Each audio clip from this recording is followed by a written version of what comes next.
আসসালামু আলাইকুম প্রিয় শিক্ষার্থী বন্ধুরা। আজকে আমাদের আলোচনার বিষয় পদার্থবিজ্ঞানে ভালো করার জন্য কিভাবে পড়ব। ওকে, তো পদার্থবিজ্ঞানে ভালো রেজাল্ট করতে চাইলে আমাদের পড়াশোনার কৌশলটা কেমন হওয়া উচিত সেগুলোই আমরা আজকের ভিডিওতে পয়েন্ট আকারে আলোচনা করব এবং আমি আশা করব এই 5টা পয়েন্ট আকারে যে আমি তোমাদেরকে পড়ার কৌশলটা দেখাবো সেভাবে যদি তোমরা প্রস্তুতিটা নিতে পারো সেক্ষেত্রে পদার্থবিজ্ঞানে সর্বোচ্চ বেস্ট পসিবল আউটপুট, যেটা সর্বোচ্চ সম্ভাব্য রেজাল্টটা তোমরা পেতে পারবে। ওকে, তো আমরা আর কথা না বাড়িয়ে সরাসরি চলে যাই পদার্থবিজ্ঞান পড়ার কৌশলটা আমাদের কেমন হওয়া উচিত। তো প্রথমেই দেখো বলা হয়েছে কি সব টপিক নিয়ে ক্লিয়ার কনসেপ্ট। তো যারা সায়েন্সের স্টুডেন্ট বা অন্য যে কোনো বিভাগেই থাকো না কেন, স্পেশালি সায়েন্সের স্টুডেন্ট যারা, তোমরা একটা কথার সাথে খুব পরিচিত, ফিজিক্স, কেমিস্ট্রি, ম্যাথ, বায়োলজি সবসময় টিচাররা বলে বা আমাদের যারা গার্জিয়ান আছে তারা বলে যে আমাদের সায়েন্স নিয়ে কী থাকতে হবে, কনসেপ্টটা ক্লিয়ার থাকতে হবে। ওকে, তো কনসেপ্ট ক্লিয়ার, বাংলায় যদি আমি বলে দিই, ক্লিয়ার হচ্ছে পরিষ্কার, কনসেপ্ট হচ্ছে ধারণা, মানে পরিষ্কার ধারণা থাকতে হবে। ওকে, তো এই ক্লিয়ার কনসেপ্ট বা পরিষ্কার ধারণা এই জিনিসটা অ্যাকচুয়ালি কেমন।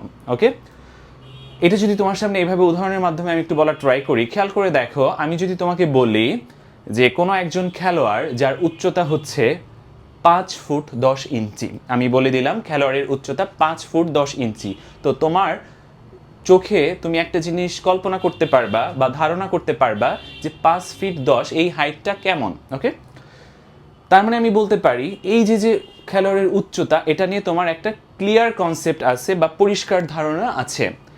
আবার আরেকটা বিষয় দিয়ে আমি যদি বলি যে 100 মিটারের একটা রাস্তা, 100 মিটারের একটা রাস্তার কথা যখন আমি তোমাকে বলবো তখন তোমার মাথায় একটা ধারণা চলে আসবে যে রাস্তাটার দৈর্ঘ্য কতটুকু, 100 মিটার। তুমি এটা কল্পনা করতে পারবে যে হ্যাঁ এতটুকু হতে পারে। তার মানে এই রাস্তাটার দৈর্ঘ্য নিয়েও তোমার একটা ক্লিয়ার কনসেপ্ট আছে বা পরিষ্কার ধারণা আছে। তো একইভাবে পদার্থবিজ্ঞানের এক একটা চ্যাপ্টারে অনেকগুলো টপিক আছে এবং এই প্রত্যেকটা টপিক নিয়ে তোমার পরিষ্কার একটা ধারণা থাকতে হবে। কোনো একটা টপিক যখন তোমার সামনে বলা হবে, তোমার মাথায় যাতে ওই টপিকটা নিয়ে পরিষ্কার একটা ধারণা তুমি ভিজুয়ালাইজ করতে পারো। ওকে, যেমন আমরা একটা এক্সাম্পলের মাধ্যমে যদি দেখি, একটা চ্যাপ্টার যদি আমরা দেখি, ফিজিক্স সেকেন্ড পেপারের ফার্স্ট চ্যাপ্টার তাপগতিবিদ্যা বা থার্মোডাইনামিক্স। তো এই চ্যাপ্টারটাতে অনেকগুলো টপিক আছে। তো প্রথম টপিকটা দেখো, তাপগতিবিদ্যার শূন্যতম সূত্র। এই টপিকটা নিয়ে তোমার একটা পরিষ্কার ধারণা থাকতে হবে যে তাপগতিবিদ্যার শূন্যতম সূত্র অ্যাকচুয়ালি কি বলে। যখনই তোমার সামনে কেউ বলবে তাপগতিবিদ্যার শূন্যতম সূত্র, তখনই যাতে তোমার মাথায় এই বিবৃতিটা চলে আসে যে তাপগতিবিদ্যার শূন্যতম সূত্র অ্যাকচুয়ালি জিনিসটা কি।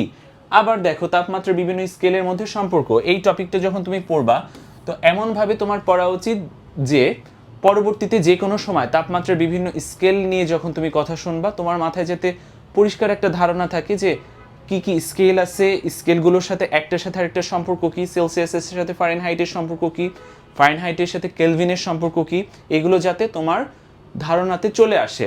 তো এভাবে করে প্রত্যেকটা চ্যাপ্টারের সবগুলো টপিক নিয়ে তোমার পরিষ্কার একটা ধারণা থাকতে হবে, কনসেপ্টটা একদম ক্লিয়ার করে ফেলতে হবে, এটা হচ্ছে সবার প্রথমে। ওকে, তো এরপরে আসো, আমরা যখন কনসেপ্ট ক্লিয়ার করে ফেলবো প্রত্যেকটা টপিক নিয়ে, কনসেপ্ট ক্লিয়ার করে দেন আমরা ম্যাথ প্র্যাকটিস করব। তো ম্যাথ প্র্যাকটিসকে আমরা বলতে পারি প্রবলেম সলভিং। ম্যাথ প্র্যাকটিস বা প্রবলেম সলভিং সেম জিনিস। তো এই যে ম্যাথ প্র্যাকটিস, এটা করার আগে আমাদেরকে কি করতে হবে, কনসেপ্টটা, যেই টপিকটা থেকে আমি ম্যাথ প্র্যাকটিস করব সেই কনসেপ্টটা আমি আগে ক্লিয়ার করে ফেলবো। ওকে, তো এক্ষেত্রে একটা কথা তোমাদেরকে আমি বলতে পারি আমার নিজের পড়ানোর অভিজ্ঞতা থেকে, যে আমার যারা স্টুডেন্ট ছিল অনেকে এরকম ছিল যে একটা চ্যাপ্টার, সাপোজ ভেক্টর, ভেক্টর চ্যাপ্টারটা থেকে একটা স্টুডেন্ট 100টা 150টা ম্যাথ করে যাইতো, বিভিন্ন টপিক থেকে টোটাল 100-150 ম্যাথ করে যাইতো। দেন 100-150 ম্যাথ করে যাওয়ার পরও যদি একটা প্রশ্ন ঘুরিয়ে ফিরিয়ে দিত সে অ্যান্সার করতে পারতো না। সে 100-150 প্র্যাকটিস করছে বা 200টা প্র্যাকটিস করছে, বাট পরীক্ষায় যখন প্রশ্নটা একটু ঘুরিয়ে ফিরিয়ে দিল বা তার যখন কোশ্চেনটা 100-150 থেকে কমন না পড়লো তখন সে অ্যান্সার করতে পারলো না। আবার এমনও অনেক স্টুডেন্ট আছে যারা ম্যাথ প্র্যাকটিস খুব কম করছে, লাইক 100-150 করে নাই, 50-60টা ম্যাথ প্র্যাকটিস করে গেছে, বাট তার কনসেপ্টগুলো কি ছিল, খুব ক্লিয়ার ছিল। তখন সে কি করে, তখন সে পরীক্ষার হলে যদি প্রশ্নটা একটু ঘুরিয়ে ফিরিয়ে দেয় বা একটু চেঞ্জ করে দেয়, তার কনসেপ্ট ক্লিয়ার থাকার কারণে সেই প্রবলেমটা একটু ঘুরিয়ে ফিরিয়ে দিলেও সে অ্যান্সার করতে পারে, মার্কসটা পেয়ে যায়। তো এখানেই হচ্ছে কনসেপ্ট ক্লিয়ার করে ম্যাথ প্র্যাকটিস করা এবং কনসেপ্ট ক্লিয়ার না করে অনেক অনেক বেশি ম্যাথ প্র্যাকটিস করা, এটার পার্থক্য। ওকে, যখন আমরা ম্যাথ প্র্যাকটিস করব বা ম্যাথ সলভ করব ক্লিয়ার কনসেপ্ট ছাড়া, তুমি যতই ম্যাথ প্র্যাকটিস করে যাও, প্রশ্ন যদি একটু ঘুরিয়ে দেয় তুমি হয়তো অ্যান্সার করতে পারবা না। আবার তুমি যদি কনসেপ্ট ক্লিয়ার করে নিজে নিজে ম্যাথ প্র্যাকটিস করো, তখন দেখবা যে তুমি হয়তো 200-300 ম্যাথ প্র্যাকটিস করতেছো না, বাট পরীক্ষাতে একটু ঘুরিয়ে ফিরিয়ে দিলেও তুমি তোমার ওই ক্লিয়ার কনসেপ্ট দিয়ে ম্যাথটা সলভ করে ফেলতে পারবা। ওকে, তো আমার ম্যাথ প্র্যাকটিসের আগে কনসেপ্ট ক্লিয়ারটা খুব ভালো মতো করে নিতে হবে, দেন হচ্ছে এই ক্লিয়ার কনসেপ্ট দিয়ে আমার ধারণাটা দিয়ে আমি কি করব, ম্যাথ প্র্যাকটিস করব। যত বেশি প্র্যাকটিস করা যায় অবশ্যই তত বেশি ভালো, তত বেশি পারফেক্ট তুমি অ্যান্সার করতে পারবা, বা তত বেশি নির্ভুলভাবে তুমি অ্যান্সার করতে পারবা। ওকে, এরপরে দেখো গুরুত্ব বুঝে সময় দেয়া, এই কথাটা তারা অ্যাকচুয়ালি কি বোঝানো হয়েছে খেয়াল করে দেখো। একটা চ্যাপ্টারে অনেকগুলো টপিক আছে, তাই না? তো সব টপিক কি সমান গুরুত্বপূর্ণ তোমার জন্য? না, কখনোই না। কিছু টপিক আমার বোর্ড পরীক্ষার জন্য বেশি ইম্পর্টেন্ট, কিছু টপিক আবার আমার অ্যাডমিশনের জন্য বেশি ইম্পর্টেন্ট। কিছু টপিক থেকে আমার এমসিকিউ হয়, কিছু টপিক থেকে আমার সিকিউ বেশি পরিমাণে হয়, কিছু টপিক থেকে অনুধাবন প্রশ্ন আসে, কিছু টপিক শুধুমাত্র জ্ঞানমূলকের জন্য পড়তে হয়, তাই তো? তো আমার বুঝতে হবে কোন টপিকটা আমার জন্য কতটা গুরুত্বপূর্ণ এবং কোন প্রশ্নের জন্য কোন টপিকটা গুরুত্বপূর্ণ, সেভাবে গুরুত্ব বুঝে আমরা টপিকে সময় দিব। ওকে, যেই টপিক যতটা গুরুত্বপূর্ণ সেই টপিকে ততটা বেশি সময় দিতে হবে। পাশাপাশি আরেকটা কথা বলে রাখা দরকার, শুধু যে গুরুত্ব বুঝে সময় দেয়া, এখানে আরেকটা কথা বলা যায়, সেটা হচ্ছে যেই টপিকে তোমার একটু দুর্বলতা বেশি থাকবে সেই টপিকে তুমি দুর্বলতা কাটানোর জন্য একটু বেশি সময় দিবা।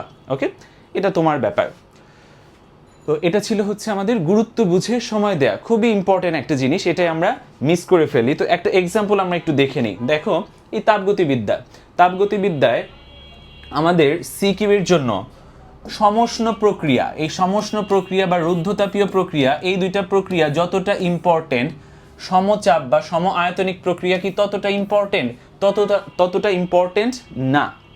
নট যে ইম্পর্টেন্ট না, পড়তে হবে সবগুলাই, আমি ফার্স্টেই বলছি সবগুলো টপিক নিয়ে সুস্পষ্ট ধারণা থাকতে হবে, বাট যেটা যতটা গুরুত্বপূর্ণ ওই গুরুত্ব বুঝে সেই টপিকে সময় দিতে হবে। তো চিন্তা করে দেখো যে আমার পরীক্ষার জন্য ইম্পর্টেন্ট সমষ্ণ এবং রুদ্ধতাপীয় প্রক্রিয়া, বাট আমি রুদ্ধতাপীয় সমষ্ণ প্রক্রিয়াতে কম টাইম দিয়ে আমি সমচাপ আর সম আয়তন প্রক্রিয়ায় অনেক বেশি টাইম দিয়ে ফেললাম। এটা কি আমার জন্য ভালো হলো বা ইফেক্টিভ হলো? না, কখনোই না। ওকে, তো এই জন্যই আমি বলছি যে গুরুত্ব বুঝে সময় দিতে হবে, এটা আমরা একটা এক্সাম্পলের মাধ্যমে দেখে নিলাম। তো এখন আসো পরের পয়েন্টটা কি, আমাদের 4 নম্বর পয়েন্ট, জ্ঞানমূলক ও অনুধাবনের জন্য গোছানো প্রস্তুতি। জ্ঞানমূলক এবং অনুধাবনমূলক প্রশ্ন, ফিজিক্সে যে জ্ঞানমূলক অনুধাবনমূলক প্রশ্ন আমাদের পরীক্ষায় অ্যান্সার করতে হবে, সেই বিষয়টাই আমরা অনেক ক্ষেত্রে কি করি, ভুলে যাই। ওকে, এবং এই ভুলে যাওয়ার কারণে আমাদের ফিজিক্সে সর্বোচ্চ নম্বর বা বেশি নম্বর আমরা পাই না জ্ঞানমূলক অনুধাবনমূলকের জন্য প্রত্যেকটা সৃজনশীলে, অর্থাৎ 10 মার্কস থেকে 3 মার্কস থাকে হচ্ছে আমার জ্ঞানমূলক অনুধাবনমূলকের জন্য, অর্থাৎ 30% মার্কস আমার জ্ঞানমূলক অনুধাবনমূলক প্রশ্ন থেকে থাকে। বাট এখানে যদি আমরা গুরুত্ব না দিই বা এটার জন্য যদি আমি প্রস্তুতি না নিই, তাহলে সেটা কি আমার জন্য ভালো রেজাল্ট বয়ে আনবে? কখনোই না। ওকে, তো জ্ঞানমূলক এবং অনুধাবনমূলক প্রশ্ন তুমি দেখবা ফিজিক্সে প্রত্যেকটা চ্যাপ্টার থেকেই কিছু টপিক আছে যেখান থেকে জ্ঞানমূলক প্রশ্ন হয়, কিছু টপিক আছে যেখান থেকে অনুধাবনমূলক প্রশ্ন হয়, এবং ঘুরিয়ে ফিরিয়ে তুমি যদি বিগত কয়েক বছরের কোশ্চেন অ্যানালাইসিস করো, দেখবে যে জ্ঞানমূলক অনুধাবনমূলক ওই নির্দিষ্ট কয়েকটা টপিক থেকে নির্দিষ্ট কিছু পছন্দের প্রশ্ন আছে স্যারদের, সেখান থেকেই জ্ঞানমূলক এবং অনুধাবনমূলকের প্রশ্ন স্যাররা করে থাকে। তো এই জ্ঞানমূলক এবং অনুধাবনমূলক প্রশ্নটা আমরা যদি সঠিকভাবে উত্তর করতে চাই, সেজন্য অবশ্যই আমাদের একটা মেন্টাল প্রিপারেশন থাকা দরকার যে আমার জ্ঞানমূলক প্রশ্ন আসলে আমি এইভাবে উত্তরটা করব, সংজ্ঞাটা এইভাবে করব, আমার অনুধাবনমূলক আসলে আমি ক্ষয়ের জন্য উত্তরটা এইভাবে লিখব। তো এই প্রস্তুতিটা, গোছানো প্রস্তুতিটা বা প্রিপারেশনটা খুব ইম্পর্টেন্ট। ওকে, না হলে দেখা যায় যে আমি গ ঘ পারলাম বাট ক খ অ্যান্সার করতে পারি নাই, মার্কস কম চলে আসছে। সো সবসময় এটা মাথায় রাখবা, আমার জ্ঞানমূলক এবং অনুধাবনমূলক এই দুইটা প্রশ্নের জন্য, অর্থাৎ সৃজনশীলের 30% মার্কস এইখান থেকে আসে। সো এগুলোর জন্য আমার একটা সুন্দর প্রিপারেশন বা প্রস্তুতি খুবই জরুরি। এরপরে আমাদের last point, last but not the least, okay, MCQ এর জন্য এক্সাম সিনারিও প্র্যাকটিস। তো এমসিকিউ এর প্রিপারেশনটা আমরা সবাই হয়তো নেই না, আলাদাভাবে নেই না, বাট এটা কিন্তু আসলে ঠিক না। তুমি খেয়াল করে দেখো, 100 মার্কসের পরীক্ষায় 25 মার্কস থাকে এমসিকিউ থেকে, অর্থাৎ 25% মার্কস কিন্তু আমার এমসিকিউ এর। তার মানে 25%কে তুমি যদি অবহেলা করো, সেক্ষেত্রে তোমার ভালো রেজাল্ট করার সম্ভাবনাটাও কি কমে যাবে। তো সেই ক্ষেত্রে আমার এমসিকিউ এর জন্য আলাদাভাবে একটু প্র্যাকটিস করা দরকার তোমার এফিসিয়েন্সি বাড়ানোর জন্য। কিভাবে প্র্যাকটিসটা করব? প্র্যাকটিসটার জন্য আমরা এক্সাম সিনারিও প্র্যাকটিসটা করতে পারি। তো এখানে অনেকেই এই জিনিসটা বুঝতে পারবা না, এই টার্মটা, যে এক্সাম সিনারিও প্র্যাকটিস কি। এক্সাম সিনারিও প্র্যাকটিস মানে হচ্ছে, তোমার মনে করো 25 মার্কস এমসিকিউ, 25 মার্কসের এমসিকিউ থাকবে একটা নির্দিষ্ট টাইমের মধ্যে, সাপোজ 25 মিনিটসের মধ্যে, 25 মিনিটের মধ্যে বা 30 মিনিটের মধ্যে তোমার 25টা এমসিকিউ অ্যান্সার করতে হবে, তাই তো? তো সেক্ষেত্রে তোমার এটার জন্য কি একটা নির্দিষ্ট টাইম লিমিট আছে, তাই না? তো এই টাইম লিমিটের মধ্যে তোমাকে এই 25টা এমসিকিউ অ্যান্সার করতে হবে। তো এক্সাম সিনারিও প্র্যাকটিস হচ্ছে, তুমি প্রত্যেক চ্যাপ্টার শেষে বা model test, test paper, actually test paper নিয়ে তুমি বসতে পারো।